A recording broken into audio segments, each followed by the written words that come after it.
আপোনাৰ অকালতে চুলি পকিবলৈ ধৰিছে নেকি? ঘৰুৱা সামগ্ৰীৰে কলা কৰিব পাৰিব আপোনাৰ পকা চুলি। অকালতে যদি চুলি পকি গৈছে বা চুলিখিনি আপোনালোকৰ খুব বেছিকৈ সৰিছে, তেতিয়াহ'লে আজিৰ এই ঘৰুৱা উপায়টো আপোনালোকে কৰি চাব। অকালতে চুলি পকা, সৰা এই সমস্যা ৰোধ কৰিব পাৰিব। হাই ফ্ৰেণ্ডছ, আপোনালোক সকলোকে মোৰ অসমীয়া হাউচৱাইফ চেনেলৰ নতুন এটা ভিডিঅ'ৰ মাজলৈ স্বাগতম জনাইছোঁ। আশা ৰাখিছোঁ আপোনালোক সকলো ভালে আছে। আজি মই আপোনালোকলৈ লৈ আহিছোঁ পকা চুলি কলা কৰিবৰ কাৰণে খুব বঢ়িয়া এটা ঘৰুৱা নেচাৰেল ৰং, যিটো ৰঙে আপোনালোকৰ চুলিও কলা কৰিব আৰু লগতে চুলি সৰা সমস্যা যদি হৈছে তেতিয়াহ'লে সেই চুলি সৰা বন্ধ কৰিবলৈও সহায় কৰিব। বহুত মানুহৰ বজাৰৰ কেমিকেলযুক্ত ৰংবোৰ সানিলে এলাৰ্জিৰ প্ৰব্লেম হয়, খজুৱাই, চকু ফুলি যায়, তেনেকুৱা ধৰণৰ প্ৰব্লেম হয়। আজিৰ এই ৰেমেডিটোত কোনো কেমিকেল নাথাকে, সম্পূৰ্ণ নেচাৰেল হয়। নেচাৰেলি আপোনালোকে আপোনালোকৰ চুলিখিনি কলা কৰি ল'ব পাৰিব আৰু লগতে চুলি সৰা সমস্যা থাকিলেও দূৰ কৰিবলৈ বহুত বেছিকৈ সহায় কৰিব। এতিয়া মই আপোনালোকক পকা চুলি কলা কৰিবলৈ এই ঘৰুৱা উপায়টো দেখুৱাৰ আগতে আপোনালোকলৈ এটা ৰিকুৱেষ্ট আছিল, আপোনালোকে যদি মোৰ এই ভিডিঅ'টো ভাল পায় ভিডিঅ'টোত এটা লাইক কৰিব আৰু এতিয়ালৈকে যদি মোৰ অসমীয়া হাউচৱাইফ চেনেলটো আপোনালোকে ছাবস্ক্ৰাইব কৰি লোৱাই নাই তেতিয়াহ'লে সোনকালে ছাবস্ক্ৰাইব কৰি ল'ব আৰু ওচৰতে থকা বেল আইকনটো আপোনালোকে প্ৰেছ কৰি দিব। তেতিয়া মোৰ আহিবলগীয়া সকলোবোৰ ভিডিঅ' নটিফিকেশ্যন আপোনালোকলৈ সোনকালে যাব আৰু সোনকালে মোৰ ভিডিঅ'বোৰ আপোনালোকে চাবলৈ পাব।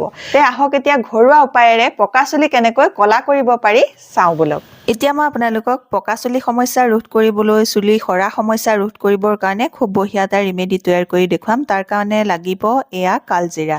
এই কালজিৰা আমাৰ চুলিৰ কাৰণে বহুত বেছি ভাল হয়। কালজিৰাই আমাৰ চুলিৰ ফলিকলবোৰ শক্তিশালী কৰে আৰু নেচাৰেলি মেলানিন উৎপাদনত সহায় কৰি অকালতে চুলি পকি যোৱা গতিটো লেহেমীয়া কৰিব পাৰে।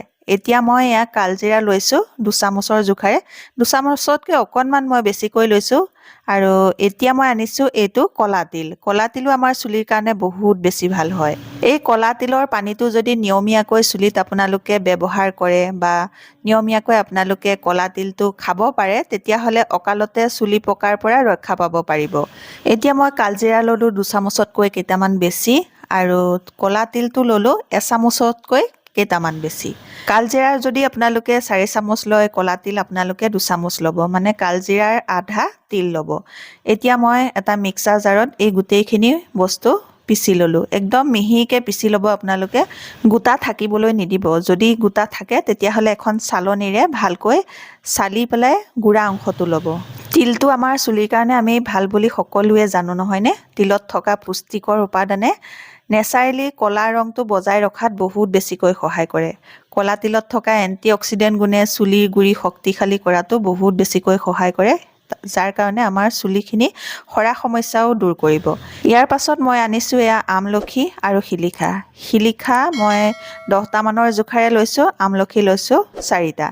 আপোনালোকে আপোনালোকৰ চুলিৰ জোখত বস্তুখিনি ল'ব। মই মোৰ চুলিৰ জোখত লৈ পেলাই আপোনালোকক দেখুৱাম এতিয়া।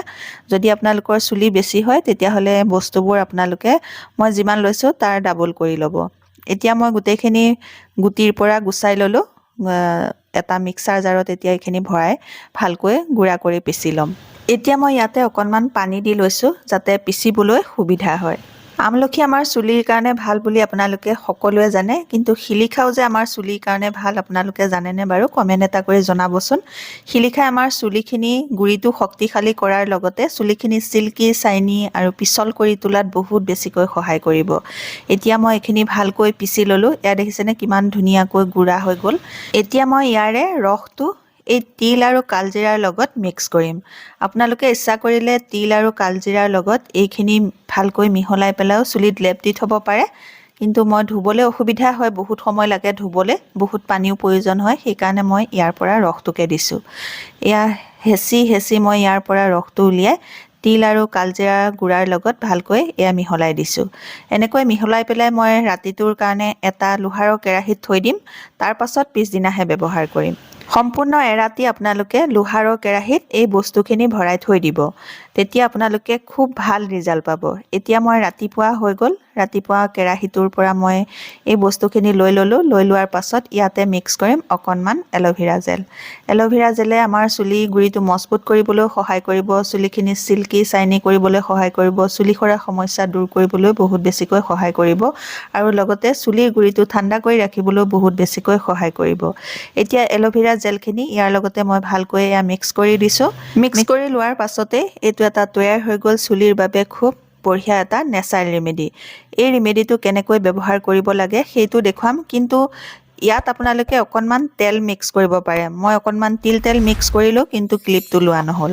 এয়া মই এচামুচৰ জোখাৰে তিল তেল লৈ লৈছিলোঁ। এতিয়া তৈয়াৰ কৰি ল'লোঁ খুব বঢ়িয়া এটা ৰেমেডি, যিটো ৰেমেডিয়ে চুলি কলা কৰিবলৈও সহায় কৰিব, চুলি সৰা বন্ধ কৰিবলৈও সহায় কৰিব, চুলিৰ গুৰিটো মজবুত কৰিব আৰু লগতে আপোনালোকৰ চুলিখিনি নতুনকৈ গজিবলৈও সহায় কৰিব। এই ৰেমেডিটো আপোনালোকে সপ্তাহত এবাৰকৈ ব্যৱহাৰ কৰিব।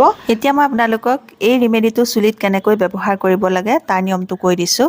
প্ৰথমতে আপোনালোকে আগদিনাই চুলিখিনি ভালকৈ শ্বেম্পু কৰি ধুই ল'ব। ধুই লোৱাৰ পাছত তাৰ পিছৰ দিনা আপোনালোকে এই ৰেমেডিটো ব্যৱহাৰ কৰিব পাৰিব। সপ্তাহত যদি আপোনালোকে ৰেগুলাৰ এদিনকৈ লগাই থাকিব পাৰে, তেতিয়াহ'লে লাহে লাহে আপোনালোকৰ অকালতে চুলি পকা সমস্যাটো ৰোধ কৰিব পাৰিব, চুলি সৰা সমস্যা ৰোধ কৰিব পাৰিব। ধুনীয়াকৈ মই এয়া চুলি গুৰিটো লগালোঁ আৰু লগতে চুলিৰ দীঘল অংশটো ভালকৈ এয়া লগাই লৈছোঁ। মোৰ অৱশ্যে চুলি পকা নাই, তথাপিও মই মাজে মাজে এই ৰেমেডিটো ব্যৱহাৰ কৰি থাকোঁ, যাতে বয়স বাঢ়ি আহিলেও মোৰ চুলিখিনি পকি নাযায়। এনেদৰে লগাই লৈ 1 পৰা 2 ঘণ্টা ৰাখি চুলিখিনি ভালকৈ ধুই পেলাব।